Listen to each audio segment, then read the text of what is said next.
Tapo ke tau tahe o tua o mea whio o talo tonga. Whakatolo atu pe kau kore ki whamamara te ngai tala whatap kakatoa lo tu bea moe whanua. Pe tā mo mo koe whakamare ko ne ke whakagato o ku whatongia. Ko taitai lele ki mo tolo ke hako anga o le soni o Hawan. Ki mo peke tau hoka ke vahe o le soni o hoa ko ni. Tu be ki tau kamata ke lotu. Ke ku whawhi atu heni whawhikau tonga lombu ke kamata mai i he lotu. Malo. Me o toa mafi ku mau whawheta. Ka hui ko e whainga maria mo ui o ku mau inase i he mo meniti whakakoloa ko e. Mau loto atu eiki. Ke kau mua ia te ku mau tonu.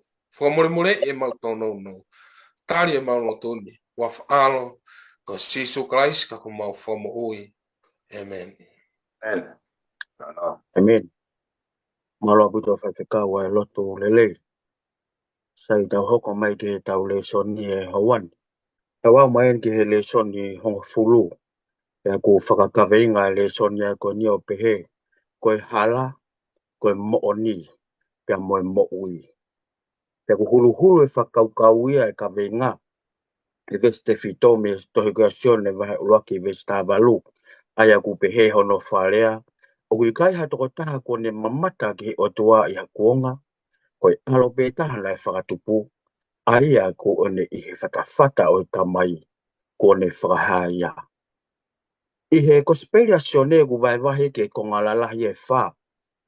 Konga uruaki ku koe tala teu. Le ko te tohi kua sione vahe uruaki.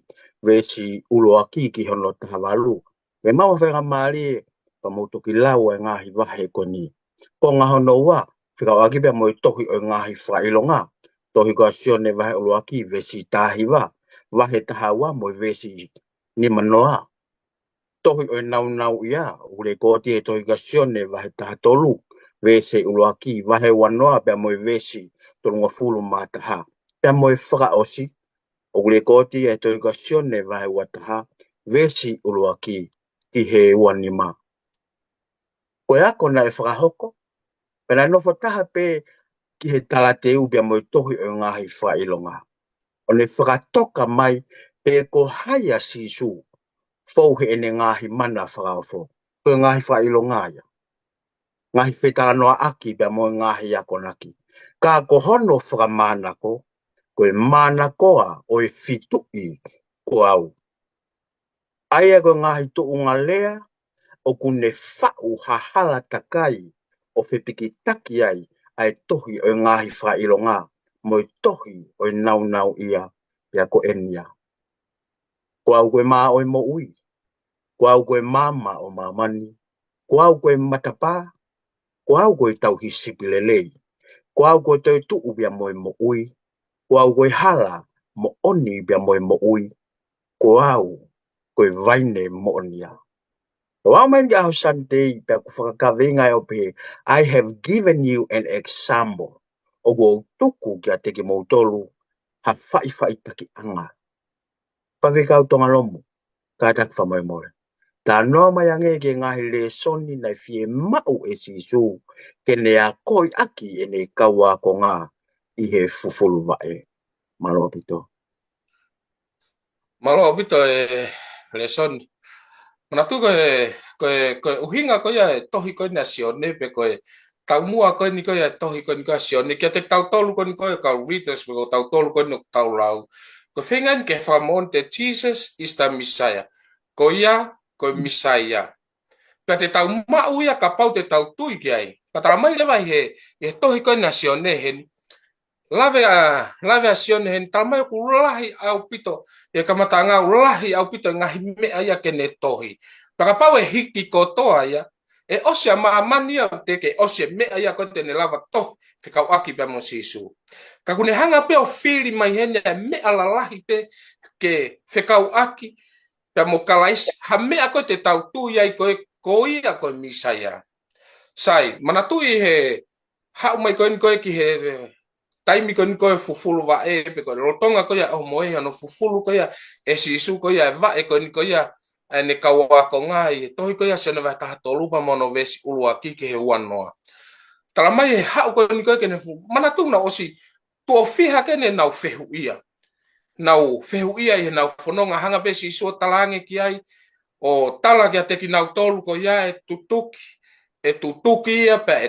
tamate ia pe e pekia ia pe e toi tu ia pe e foki ke pe e toi tu ia hiri ha ahe tolu pe ko e osi fe unga anoa pe nia ngahi mea kon ko tala ngahi mana ko ia sisu ke ne fai ke malawai ke nau tui ki ai ko sisu ia ka hau ko ia ko ki heni ke whakaukau ko e fufulu vai hanga sisu o tala mai heni ko le soni na fenga sisu ke ne hanga whakamahi noi ki he kau mea ki he kau akonga mana tuna na unofo ko toa to expect atu ko hau ko ne misa ia te ne hanga whakatawatai na iki nau tolu me ka kailoma akien na whakaukau atu heni e hau e sisu ko ni e misa ia ko ni e hau ba mo ne fukau pa ko ne hau ko ni ko tangata malo hange ha kau behebe ko mau na expected ko hange ha sisu ko fu superman ko fu toko tahalai malo ma papela tene hau hen ka tene hanga whakatawatai na iki na tolu pa me he ka kailoma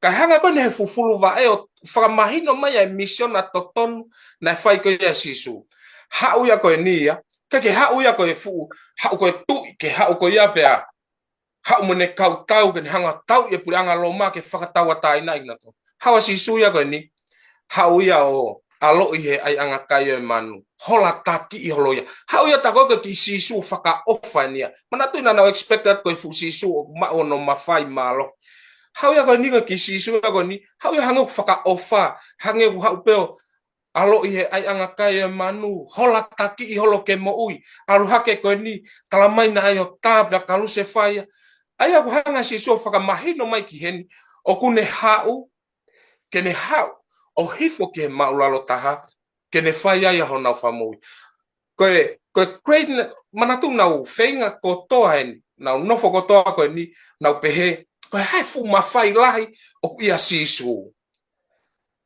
talange sisu imamania ko mafai lahi ia ai toko taha ko ia koe o ku tangutu i hesea ai toko taha ko ni ko ia koe o ku ne pure ye ai fu kakai ka ko hanga talange sisu. The true goodness, greatness in the kingdom of God is found in a humble service. You cannot be a leader unless you can be a servant. Heke ke malawa ke tau hoko ko hatak, ke tau waue pure anga o tua, ta te tau hoko ko hasevani. Kalamai hen, kanai hawa si suya, hawa si suya ko nipa ne hifo ya alu ki he maulalo taha ko ya koe, aya ko na he now expectation ni o ke he ya me he sisu ko ya na ya ko ikon ko e na tolu me ka takilo to ki mua ka fenga sisu e fufulu vai ke faka mahino ko kristiane o ku hifo o nga u e faka sevani mai ka kai ke he ma ko ya pe Felison mara buto fa ka to alom Samson lolo ko hana ya le sonio ku taulava wako ga me tano ko ni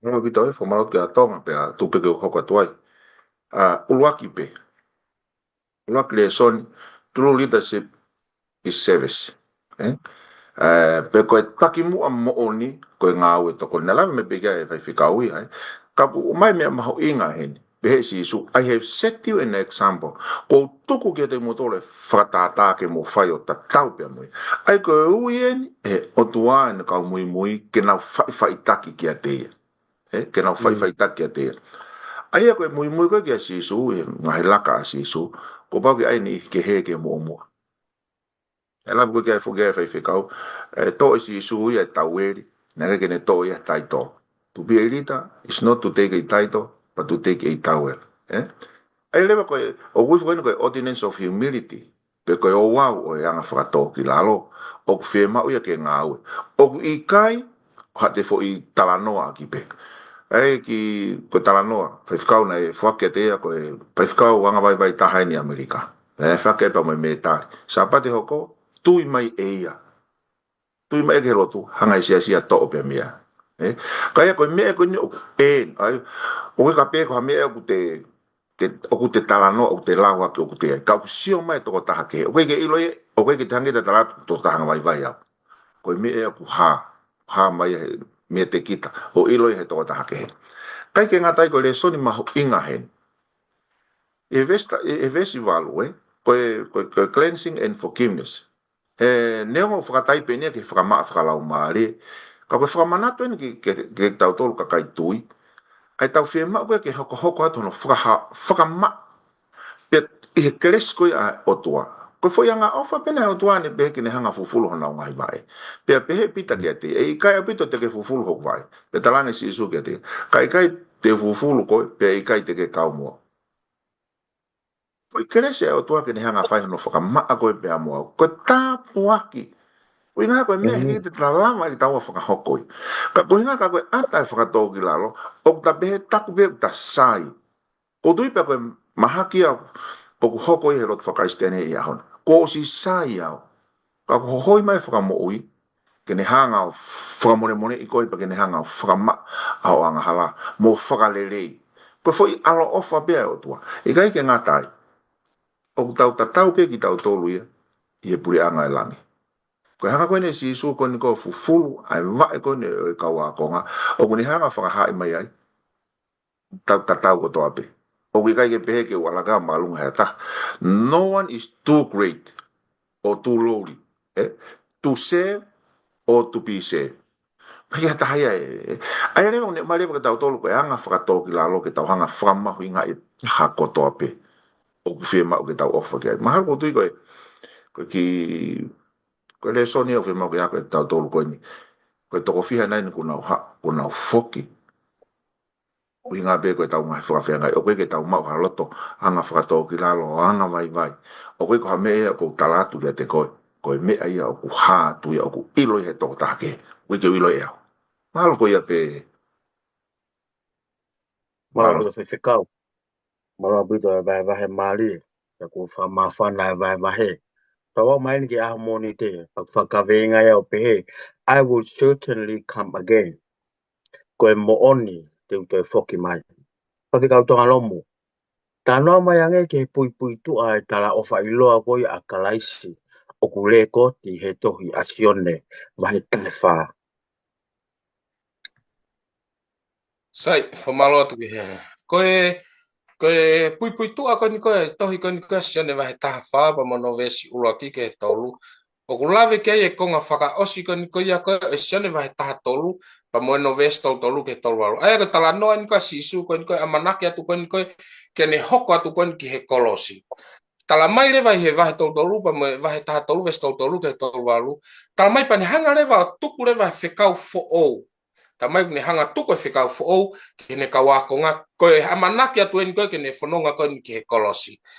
Ai a rewa ka pau rewa kia i ha whikau fo mai no rewa kia i e whikau motu. Ai na nau eke rewa kia sisu, e ki mua e ni koe i he nau whanonga. Na nau whehu i a rewa sisu. Ko hafua ngahi whikau koe i a whemau ke mau tauhi. Ke mau tauhi, ke mau mau e pure anga e otua. Nga ko ose ngahi whehu i, ose ngahi whikau i a nau tau. Na whehu i a pen koe na sisu. Patalange sisu ai whekau fo koe ni koe ia. O ku lawe ke ai koe pui tu ai a koe ni senu e tawha. Lawe ke ai koe tala mai koe whekau fo koe ni koe ofa. Ke mou whe ofa aki o hange koe ku ofa ke a te mou tolu. Ka koe ai a koe hau ia koe me whakau kau koe ni koe. One tari koe ni koe whekau fo ofa ke kau ngapi. Pea ofa ke ho tua aki holo toko toa. Ai a koe no uhinga he ni. You cannot love ta lot i he ofa ki a pau ke pehema o ke ofa ki he otua. He kai ke malawa ke ofa ki he otua, tai te ke ofa ki ho kaunga api. Ko ofa koe a koe ki he ko ofa koe ki he otua, o ke ofa immediately, o ke ofa i ki ho kaunga api. You cannot love ta lot, pa kai ke get along, pa moho kaunga api. Hau koe a ki koe ni ke sione, tala mai hen, mo fe ofa aki, o hange koe ku ofa ki a moutolu. Te tau whehu ia. Na e whewhe ofa mai a kalaisi ki a te tautou. How did God love us? Na anga whewhe ofa mai a si isu kon koe ki a te tautou. Ta mai ke tau ofa pehe ke tau kanga api. Na e whewhe ofa mai a si isu koe ka te tautou. Tala mai hen. I'm willing ke ne talange rewa. Amanak fuken ke ne hoke he kolosi. Pa ne talange rewa. Ke nau sio ko ofa hen ki a te tolu. I'm willing to lay down my life for you. Ko uhinga ia ne pehe mai ko ia i he Ia ne talangi ko ni ko ke mo fe ofa aki. O hange ko ia ko ko ofa ke te ki mo tolu. Fe. Tuku lolo mo ui. Ko ofa ko ni ko a aku ko ni ko kia te ki mo tolu. Ko uhinga ia ko misiona ia ko e iheni. Ke ha pe hanga o ofa ki mo tolu. Ihe mara ihe funga kolosi. I lay down my life for you. Ko tala ofa ia sisu ko mo ui ko ia misa ia ko hatoko ta o ku loto lai fe unga ke lay down ene mo ui ma ki tau tolu. Ta pehe pita. Mana tu ye vahe ta tolu vesi tolu ke tolu valu hanga fo ke pita te fehu ia en. Talange e pita ki ai. Te fua ke mo ui te ke alu ko fe tu te ke alu ki ai. Te hanga fua ke mo ui ko koe. Ia fo ke lau pehe it is easier to say than to be done. Fai ngo fuange rea i ono fai. Ka koen ko whakaukau ko ni ko tala mai ko ni ko i pui tua ko ni ko tala ofa ko na sisu. Ko toko ta pe ko chosen one pe ko misa ia ko ha toko ta o ku loto lahi fe unga ke ne fei lau i ne mo ui. Ko hui pe ke mo ui ai hakakai ke.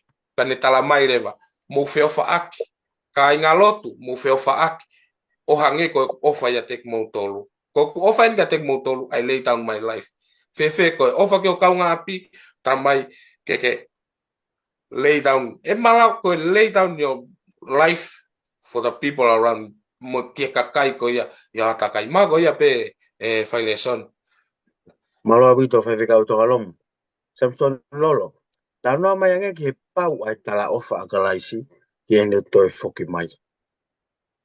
Malo bito na. Koutui ko so ne vai ta fa so la ke tolu e. Ki ne pau, pa koutui ko amanaki fo manu ia no tau mau ko ni. Ulu akipe. Ko haina ne fai tala ofa ko ni. Tau tobe to ko tala ofa whakahanga tonu pene a sisu. Tau lava tau fai tala ofa ko ke lava ia tau tolu whakakato.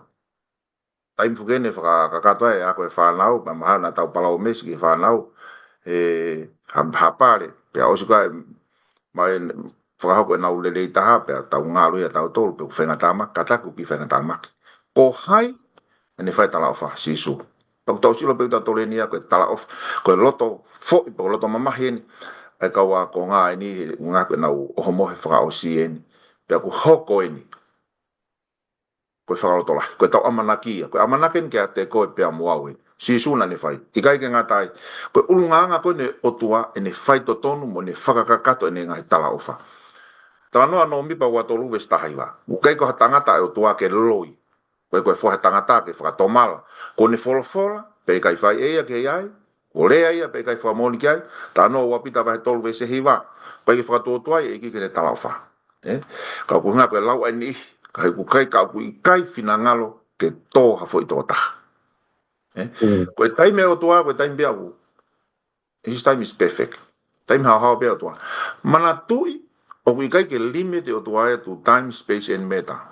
Koe ka mea koe tō mui, koe ka mea koe loa loa.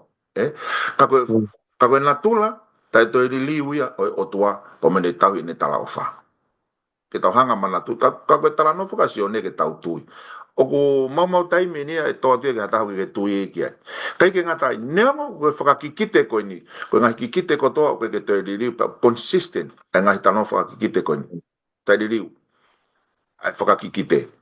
Ai rewa, o tala noa pe he tohi tāpū, ngau e wahe uraki, whakahawa he ula ki o asto tolo ai te uha o hawa wa sonai ka vai favis tan me tahafit ula korinto vai tahanima ko ka tupe ke mai pe ngawe vai ula ki ko ngo angelo ne ka tangata ka ale tem ko na haka sisu o motutu si o fama ma ke langi ko sisu ko ave te motor e php tof pe ne to ha u hange ko mo mama te na ki lot langi te famoni ne ka ngo angelo ke ka wa konga ke fama no ipe famoni faka kikite sisu na ne faka hoko koeni o ngā angelo i kai ke ngata i o tangata ko tui ko me ma nga o ku whakapapau mai e toi tuu a sisu ai pau ko ne toi foki mai mo ko ka pau na e dai oa ai toi tuu ia kalaisi tai o e ke te hawe e toi tuu ai haere anga wai.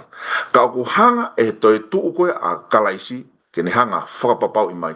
Koe ne haere hono ua mai o ku pau ia. Hange koe ia urakurinto vai ta anima bese ua noa ke he owa.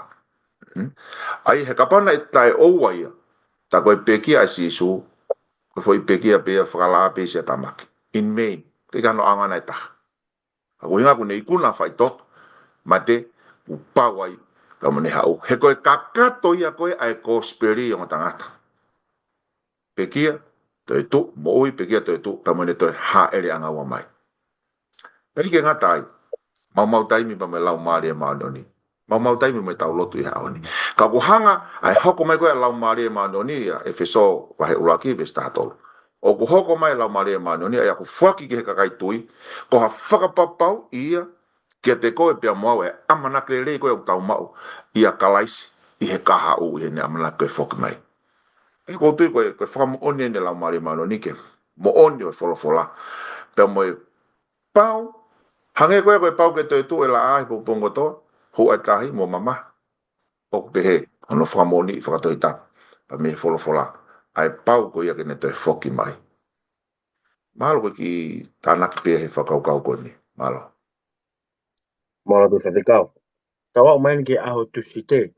Pea koe kawenga tusite ko au koe hala, koe mo oni, ta moe mo ui.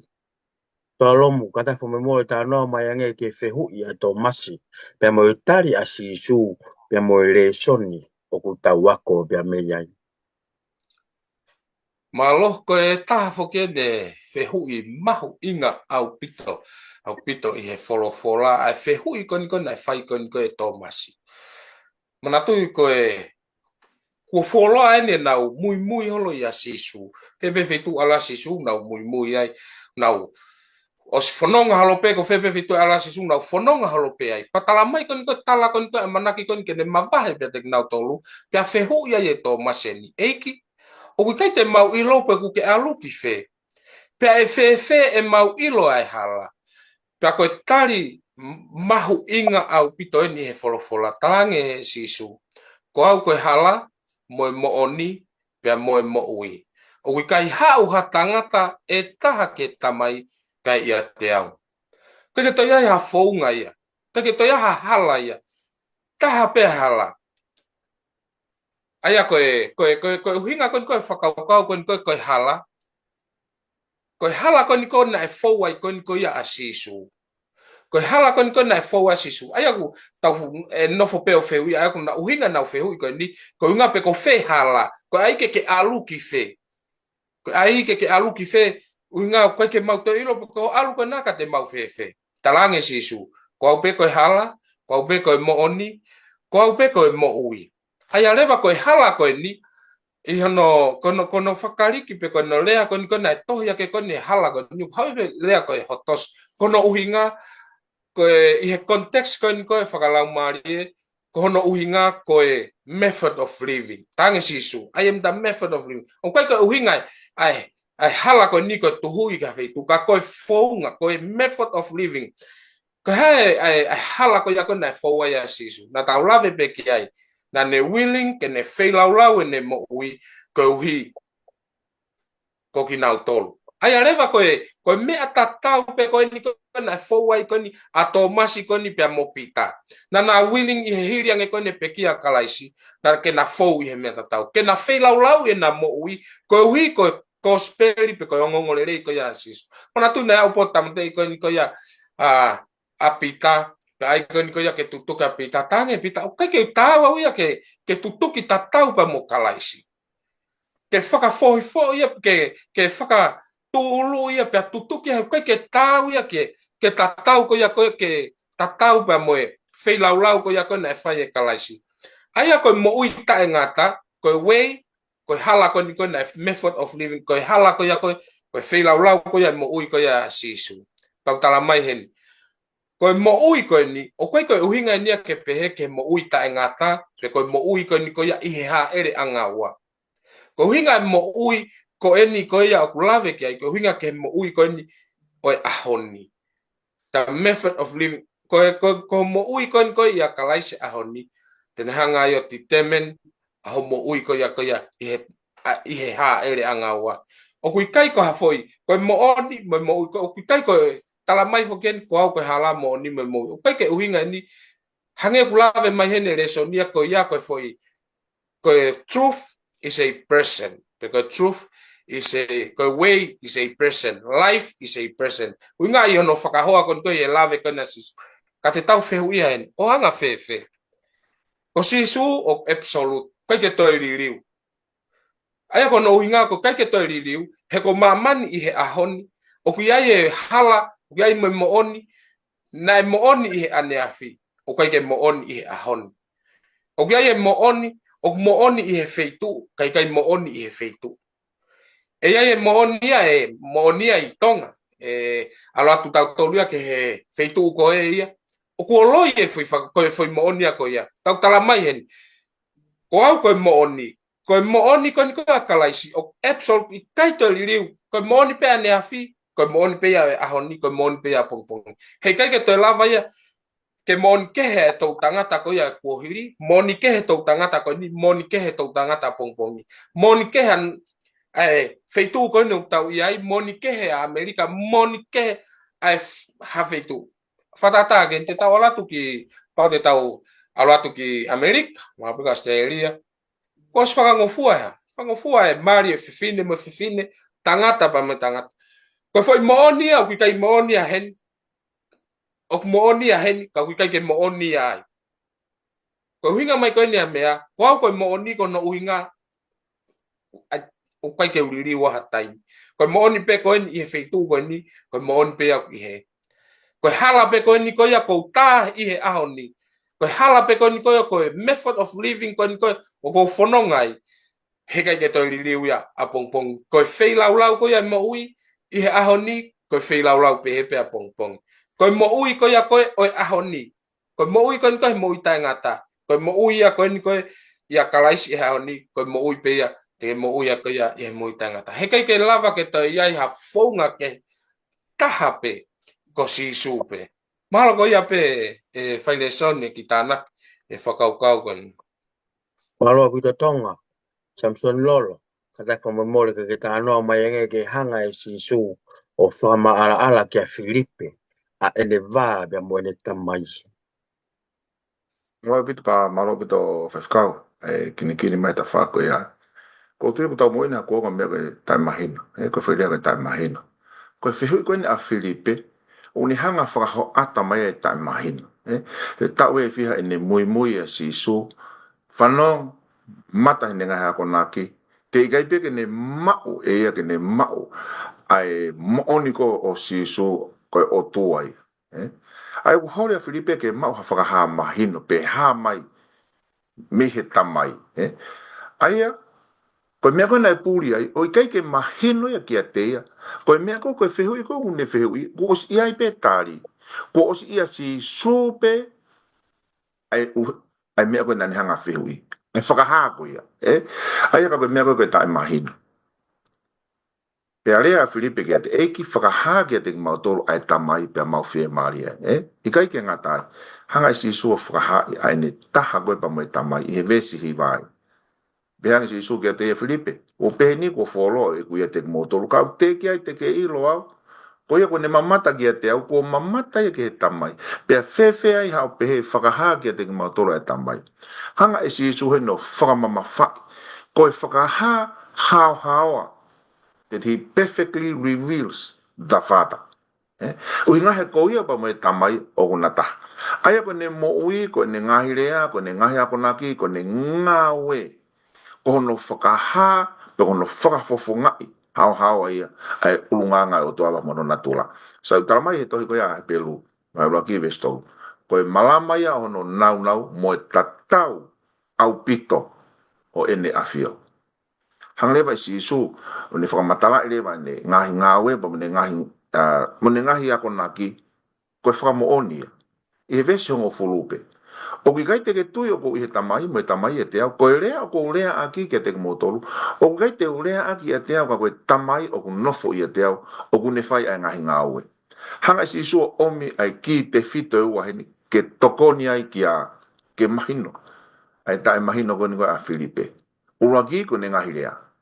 ngahi lea ko to pe na lea ke sisu ko hape ba me tamai ko ne ngahi ngawe ko ngahi mana pe me ha ko to pe ngahi ngawe e ne ngahi anga ofa o ne hanga fa ho ata mai ai ia teia ai tamai mo e mafai mo e malo hina ne ngawe aki pe kai ke ngatai ko no fa osi pe ne hanga le mo me fakafe ka te tau to vesta ta fa osi ke sisu ne hanga ko ai ka Filipe tui mai ki te au, mana tui mau pia si one, tala noa katoa pe, le volo e ua. Me au tau sio ki ai, me au tau mahi noi. Me au tau sio kai, he le volo e tau sio whakai tangata tau mata. Le volo e taha, ke tau toki mamata pe, tau mamata ke mata e tui. Pe kuhanga si iso te o mi whakaosi a kene me stata. Tui mai ki te au, o ko ihe tamai, mai tamai i te au. Taka pau e kai, pia tui ki te au, ko uhi koe ngahi ngāwe. Tuia ki he ngahi ngāwe. Pia koe kore ni, pia koe tape pe apile na asi isu ki a Filipe, koe apile ta tau pe ki a te koe pia mua. Ke tau tui. Tau tui ki a te ia ki ne taha pia me tamai, ui ngā whakawhalala ni ngahi hao naki. Pia ka pau i kai a, tuia ki ne ngahi ngāwe, koe whakamo o nia. Mahalo ki tanak pe ta whakoe ni malo. Malo puto whaiwhikau. Malo e wahe. Pau tawa o mai ni ke aha pule lulu. Ka venga aha pule lulu. I am the truth. E ko au koe mo ni. Whaiwhikau tonga lomu. Tanoa mai ange ke hanga e sione. O hai ai mo ni ki a kalaisi. Malo, ai aku malo ke kau koe lave ko ni koe hanga ko ne sione o finga ko ne hai ko ne mo ni ko ni koe kia sisu. Vai ulaki ye ka matangan na ya folofola. Nai he ka matanga e folofola pe nai he otua e folofola pe ka otua e folofola. Ko ia nai ka mataanga mo otua na ngahi e ia e mea kotoa pe nai kai ha mea e ngahi ka ia te ia pe. Na ia te ia e mo ui pea koe mo ui, koe māmaia o e tangata. Pea aruhi whakan ke vesi tawha, pea na e hoko ai wholofola koe kakano, pea nofo ia ia te tau tolu, pea na mau mamata ki hono nau, koe nau e toko taha. Na e tupu me he tamai o whonu i he alo ofa, pea moe mo oni. Aia koe talanoa koe na e hoko e wholofola o kakano, koe talanoa en koe ki haa ere mai koe asisu kalaisi.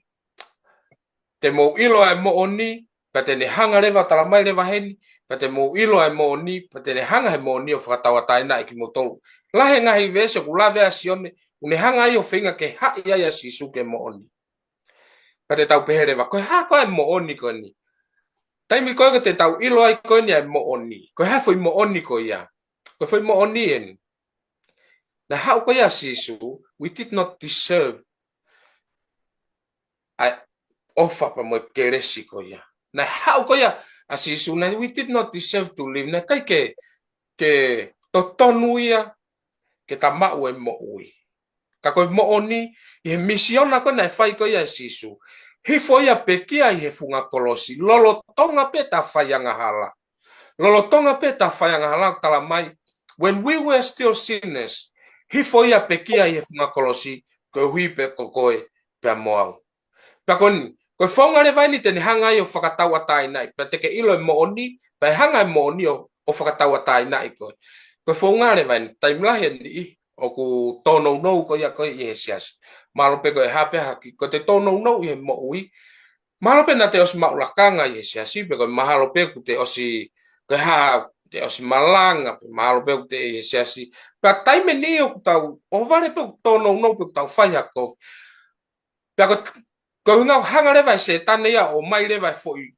tui loi ia ki whahinga e tangata foi tui loi ko ni hola le vai toko taha ia ko ni ia whenga ia ke whakamamao hola le vai taua ia pia mea kalaisi whenga le vai taua ia ke ta hola holo mea kalaisi ko nga na ta tono no na ke ta tau ie ai ngahi o wau ko ia e lotu nguhi na ke ta tau ia ngahi fatongia koe na mai kia te taua. Ka koe foi mo onien.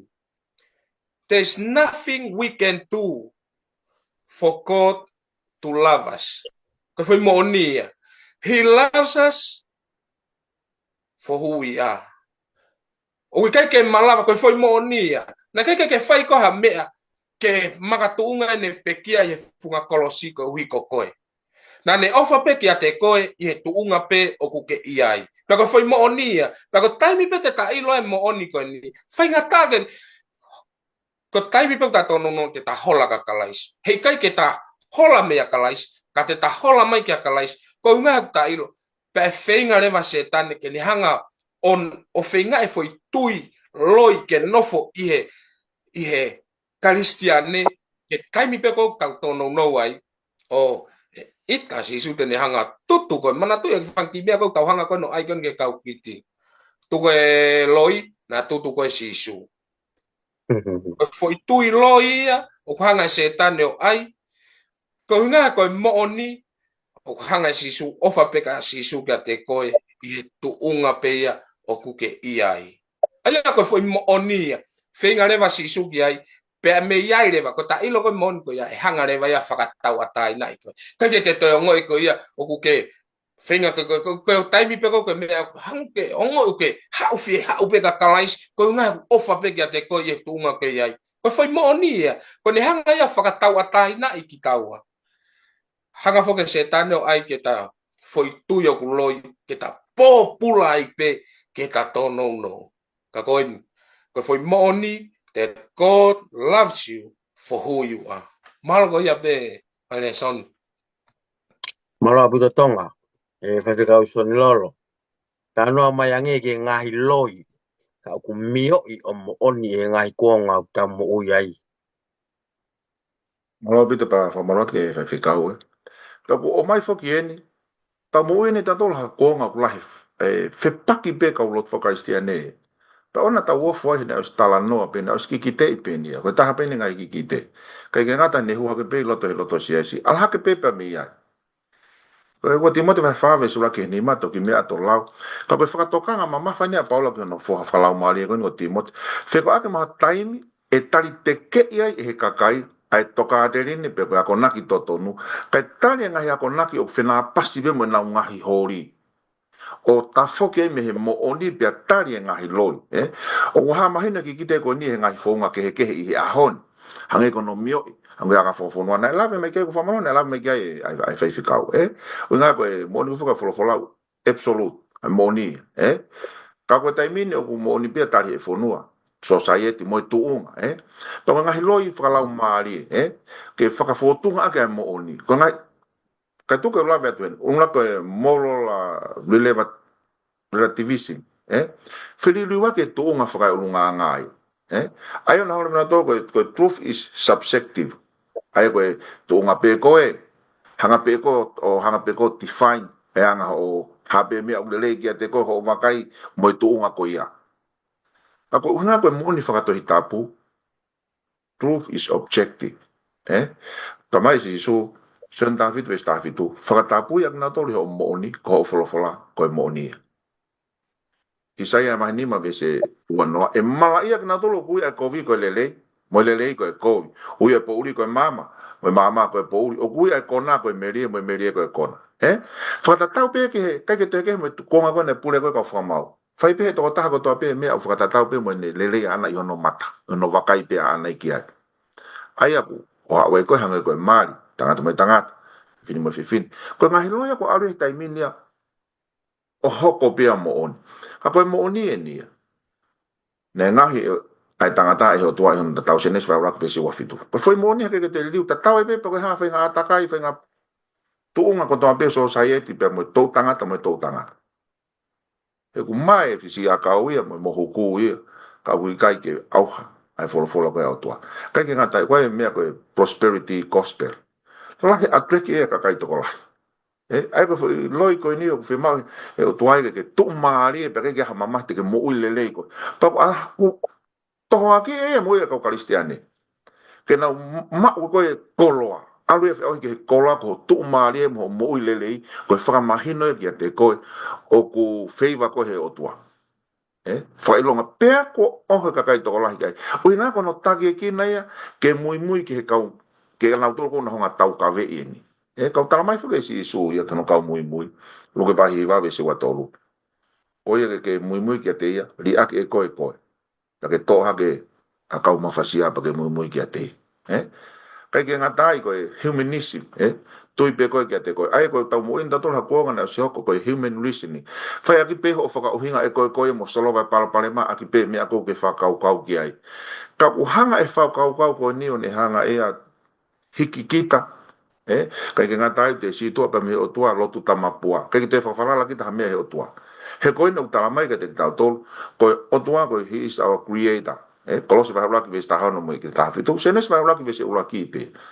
ka mama pe mo au ke mo va fa ha me ka ko me ko hokon ko ngalo no hoko a honi e ka ke ngatai ko lo ni ola hoko pe mo on mate tanga tau te tu alu la mari alu tal he feitu ta pena to mate tanga tau ke ne to ilo eia ha me o mate tanga ta o kai apito te ne to ilo more atu ne nga fa ka kau ko foi vespe o lo timote va he ono me stani me ta ha o te tu ai tanga ta na kulinto va tani ma ves ni mau wa ba ni matolu ito ki hoko pene haare anga wa kwa sisu ka pau te hata hu te tu uraki tai aunga pe ki akalaisi ka ku tau amana ki anga pe ki mo te tu akalaisi ka pau te tu e tangata pe a ke ki te ha aunga pe ki akalaisi ka hale ba gospel he ko lo timo te ba no stani mo mita munuia ko ek munuia mo ta pe ko tu i he tu mo ek ngai ek aya to ta be ta fa mate to ta pe pe te ata to ai pe ta to len li liu ko fa nga tangata ai ta mate i a ko ya ha ele mai ko a si su kalais ai ko nga hilo yen i kai ke nga dai ko lo yen o sapate ko a hono fitu e wike me pa ko pe ko ke tau pe ne tau to ke tau malanga ko hai o mo toto no ko hai o ku ne fai finanga lo o tua ko be ko si su he kai hu ke branga tua na to pe ko to pe kai la ek ka ha ne fai finanga lo tua sam fa no mes valu ia pe ko fia e o tua ke fai ho finanga lo io o ki hoku lo toa ho fono o te mai to ta puia ko a hono fitu ko sa pate o tua ki hono fitu ka me pango ia ko hoko be ngai kon ngai mi mio be he whakakau pe tangata na ulawe pe kai ki mua awai pe ke baptise tawai pe baptise ko ia whakau ba mai baptise ko ia whakapapai pe ta toka ka ngai tui o ku me he fola ikai apito ka koen le mai ngai loi ko fenga pe nia e te bolo ai ko tau hao anga pe tau toria ke tau no foi fola ko ka baule ma ku ke ha o ke fa ina ha tonga te rene pe ko o tau ka ve o kai ke i fola tau mai no le ko toka te rene ke he ku kai apito pa mi fola malo ki toko ni pe ko fio mai he konga ko ni modata malo Malo vai ficar. O tawa mai ke a fa o se le soni o fulu. E a ho to pule lu fa le pe ko to tapu pe mo mo ni. Kasi ka to alom ka ta fa mo ke ta no mai ange. Ki he lave a si su pe lave I pe mo fola. Malo Kalesoni. Mantigo ka venga fo kone tohi kone sione. Venga ni ke ilo ko si su ko misaya.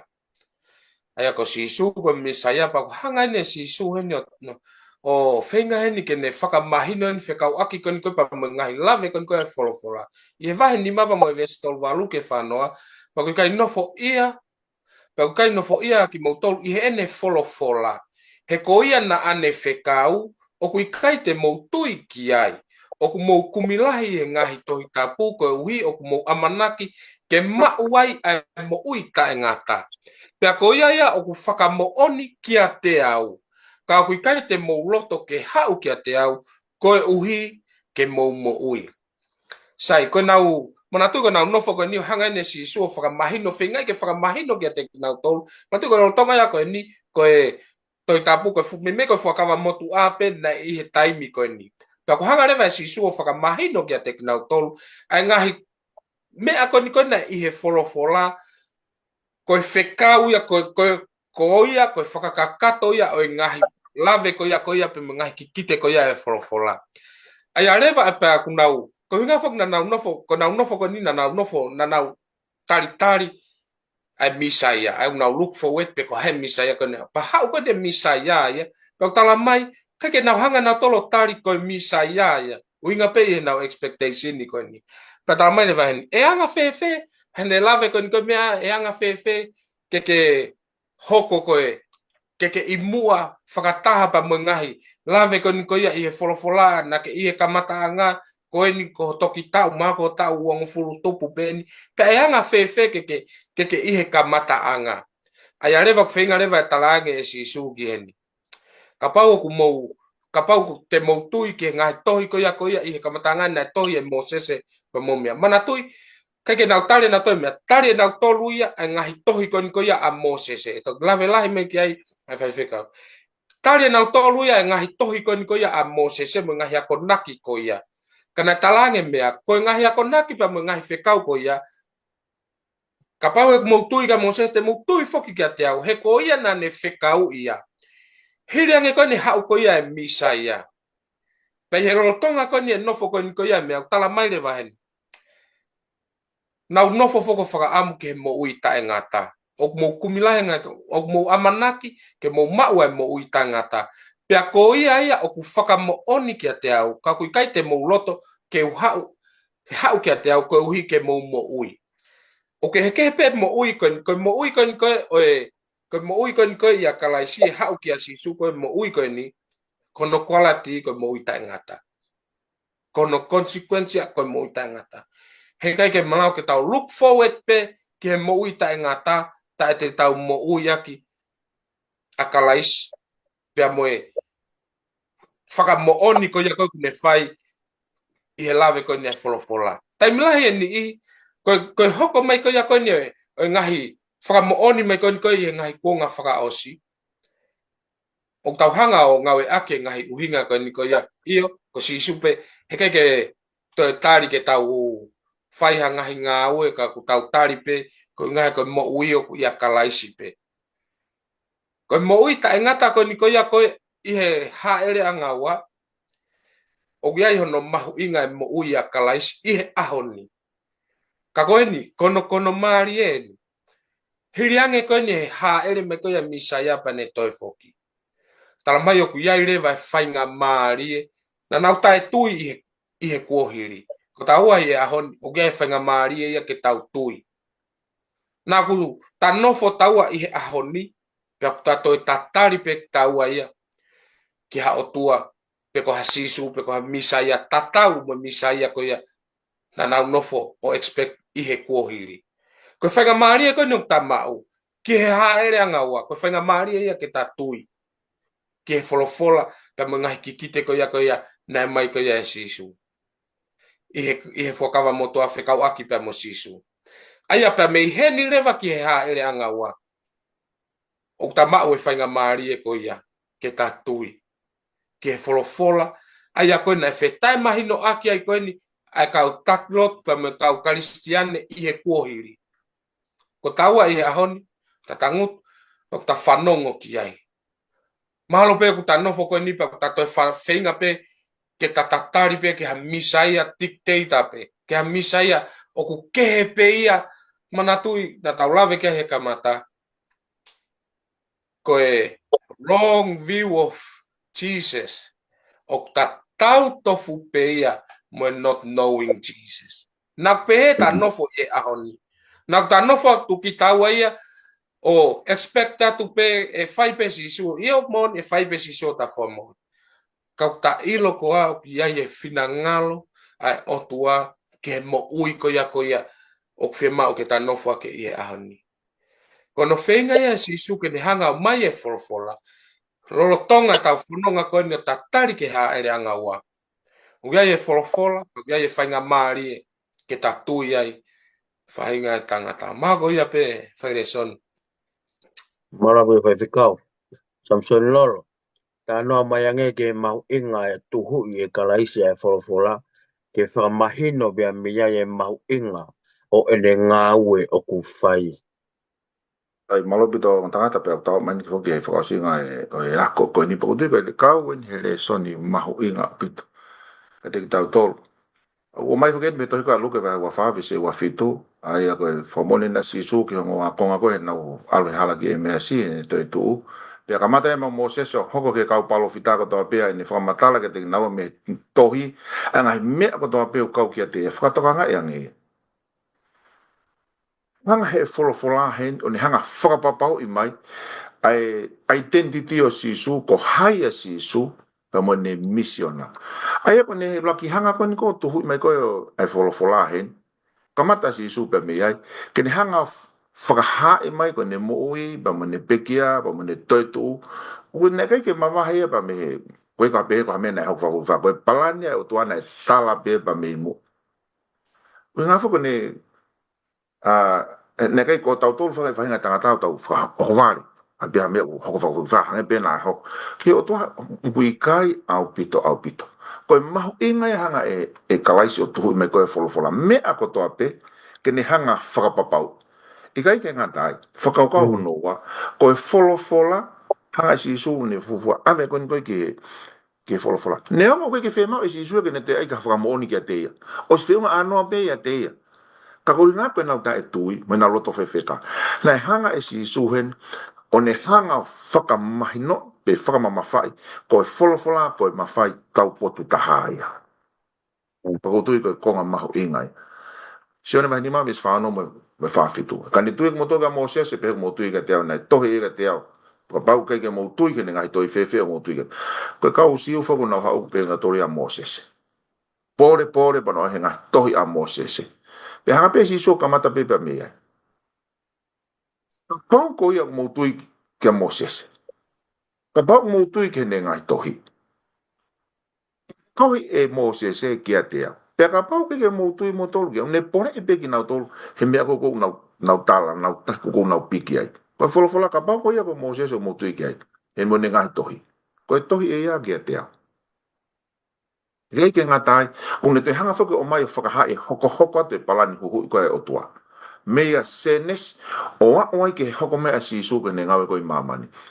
Hange ko ni ko mea ko he connects ta tot ne hanga connect fangi tot ko foka mo tu a mga ki te mo no foka kakato ko ne mo ui hange ko ni ko isaya ni matolu ta suffering seven ai hange ko ni a senes ba tolu sta anima ta ko ha ko ni ko ne tala ofa ko ha ko singila ko ni ke ngata ya exodus ta hawa ko ye alami fi lau ko paso vale ai un hanga foka ho ata mai ko mea ko ne pore ki tau tolu whakakau maho i ngā ia hen ko tau tui o to tonu ke aka ia mea he tau mahino he ku hau me te tau me he tau whanongo me tau ilo ko ni koe wholofola e mahino ka te tau o to tonu ke aka i he ne wholofola ka pau koe mo ni o taha pe koe ka winga whiko wike ni ko pe koe hala mo ni pe mo singi la pe pe kai ke ngā tai kono mahu i ngā he ku hanga i si suo mō tolo ake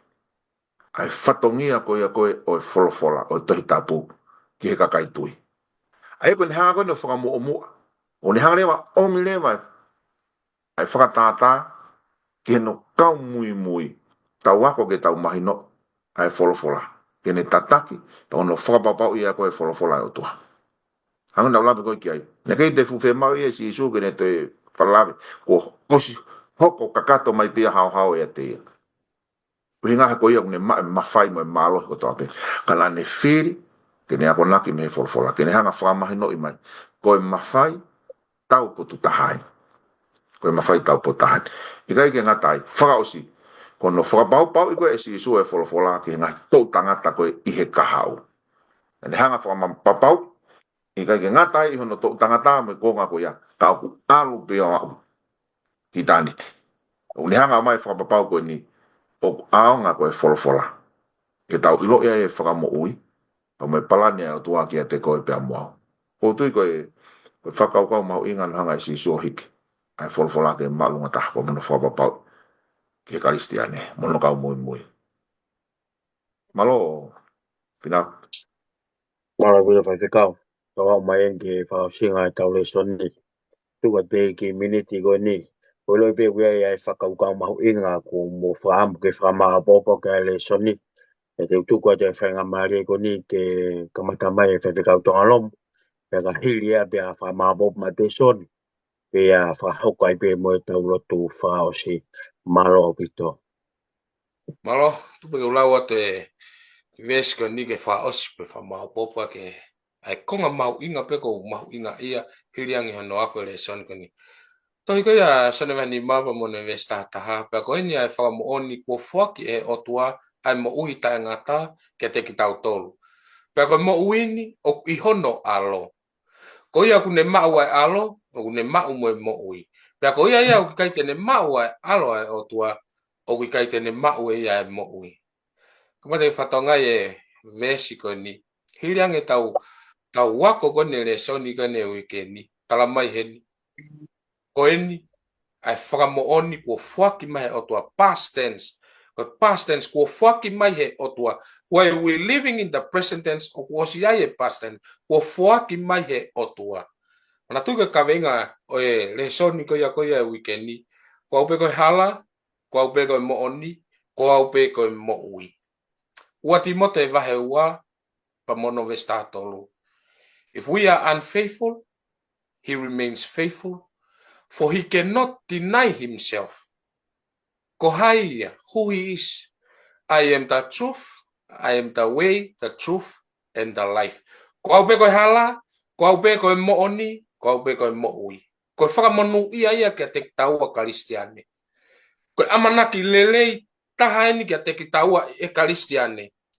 If we are unfaithful, he remains faithful, for he cannot deny himself. Tai vipe o ta tono no wai. Okay, tau hipe o tua ne tala ofa. Hana yo no uinga, ko inga kai ke ne lava o whaka ikai ia. He ko hai ia. Ko ia pe ai hala, ko ia pe ai mo oni, ko ia pe ai mo ui. Kai ke to ia ia me ata. Kai ke to ia ia founga ia.